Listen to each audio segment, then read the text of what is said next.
Inner নাম মোহাম্মদ শফিকুল ইসলাম, বাসা দুর্লভপুর ইউনিয়নের ফুলদিয়াড়ি গ্রামে। এক ভয়াবহ আগুনে ধ্বংস হয়ে যায় তার পুরো পরিবার।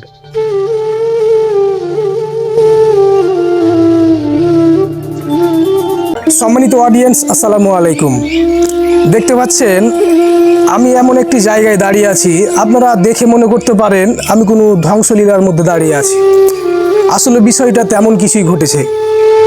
গত 10 তারিখ রবিবার রাত 9টার দিকে এশারের পরেই এই বাড়িটি তখনও ছিল সাজানো গোছানো এবং অনেকটাই সুসজ্জিত, সব কিছুই ছিল।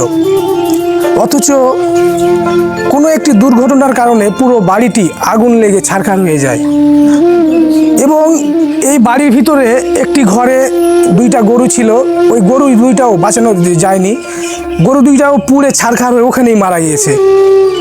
মানে এমন একটা বীভৎস অবস্থা হয়েছে বাড়িটির যে এখানে কোনো ধরনের কোনো আসবাবপত্র থেকে শুরু করে কিছুই বাঁচানো যায়নি। এমনকি বাড়ির যে টিনগুলো দেখতে পাচ্ছেন, যে টিনগুলো পুড়ে সব নষ্ট হয়ে গেছে।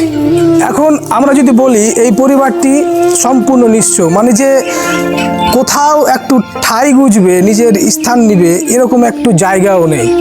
দেখেন এখানের ঘরে যে আসবাবপত্রগুলো ছিল, কাপড়গুলো ছিল, সব কিছুই কিন্তু পুড়ে বাদ হয়ে গেছে। এখানে একটি ফ্রিজ ছিল, ফ্রিজটা নষ্ট হয়ে গেছে, পুড়ে সব শেষ হয়ে গেছে, কিচ্ছু নেই।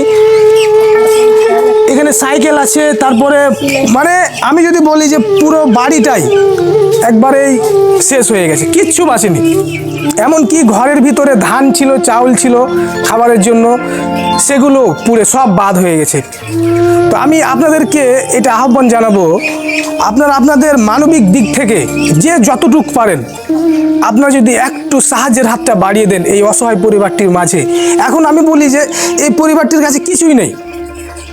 জনগণ যদি তাদেরকে এখন খাবার দেয় তো তারা চলতে পারবে, খেতে পারবে, যদি থাকার স্থান দেয় তো থাকতে পারবে, তাছাড়া এখন কিছুই বেঁচে নেই। আমি আপনাদেরকে এটাই আহ্বান জানাবো, আপনারা আসুন, একটু সাহায্যের হাত বাড়িয়ে দিন এই পরিবারটির মাঝে। যে আমার যে স্ক্রিনে একটি নাম্বার দেখতে পাচ্ছেন, এই নাম্বারটাতে বিকাশ আছে। আপনারা যারা বিকাশে টাকা পাঠাতে চান তারা অবশ্যই এই নাম্বারটিতেই বিকাশে টাকা পাঠাতে পারবেন। আমি প্রশাসনের কাছেও বলবো, দেশের যারা নেতৃস্থানীয় পর্যায়ে রয়েছেন আমি তাদেরকেও বলছি, আপনারা একটু দয়া করে এই পরিবারটির মাঝে সাহায্যের হাত বাড়িয়ে দিন এবং যে যতটুকু পারেন সামর্থ্য অনুযায়ী আপনারা সাহায্য করার চেষ্টা করুন। আর দ্রুত এই ভিডিওটাকে বেশি বেশি শেয়ার করে দিন, যেন গোটা মানুষের কাছে এই ভিডিওটা পৌঁছে যায়। আসসালামু আলাইকুম।